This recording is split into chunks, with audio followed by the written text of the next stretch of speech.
ఏమయ్యా ఎంతసేపు నీ గురించే గానీ పాప గురించి ఆలోచించవా? నువ్వేం ఇల్లరికి పాలుడు అయ్యా బాబు.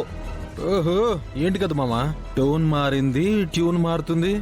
మారదా మరి? నువ్వు అడగగానే పాప ఫైల్స్ తెప్పించింది కదా. అవతల నీళ్లు రాక పాప ఎంత ఇబ్బంది పడుతోంది. నువ్వు మెకానికల్ ఇంజనీర్ కదా, ఆ మోటార్ రిపేర్ చేయొచ్చు కదా. పోనీ నీకు రిపేర్ చేయడం రాదు, కనీసం వెళ్ళి సంపు నుండి నీళ్లైనా మోసుకొచ్చి ఇవ్వాలి కదా.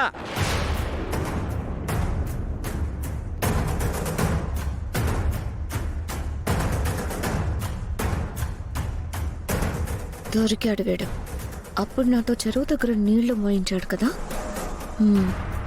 ఇప్పుడు బదులు తీర్చుకుంటా. మేనేజర్, ఆ ఫైల్స్ ఇటు ఇవ్వు. ఏయ్, నీకేంటి, నాకు కదా ఇవ్వాలి. నేను షవర్ చేయాలి, నీళ్లు రావడం లేదు. మోటార్ పాడైంది కాబట్టి నువ్వు బిందెలతో ఓవర్ హెడ్ ట్యాంక్ కి నీళ్లు మోయాలి. అప్పుడే ఈ ఫైల్స్ నీ చేతికొస్తాయి.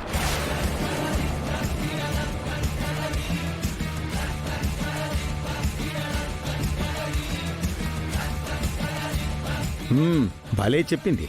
కింద నుండి పైన ట్యాంకుకి బిందెలతో నీళ్లు మోసేలోపు ఆ వర్కర్స్ డీటెయిల్స్ లో ఆ సుజాత అన్న వివరాలు మాయించేసేయచ్చు. వెళ్ళి షవర్ కింద తగలడు, నీళ్లు నేను రప్పిస్తా. గుడ్. పద్దు, హీరోకి 2 బిందెలు తెచ్చివ్వు. వద్దు వద్దు, ఒక కటింగ్ ప్లేయరు, ఒక స్క్రూ డ్రైవరు పట్రా చాలు.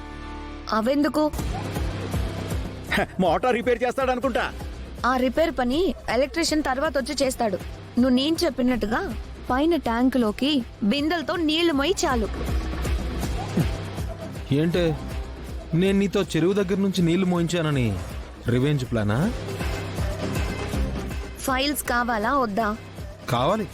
అయితే ముద్దుగా నేను చెప్పినట్టుగా సంపు నుంచి ట్యాంక్ లోకి నీళ్లు మోసి ఈ ఫైల్స్ తీసుకెళ్ళు.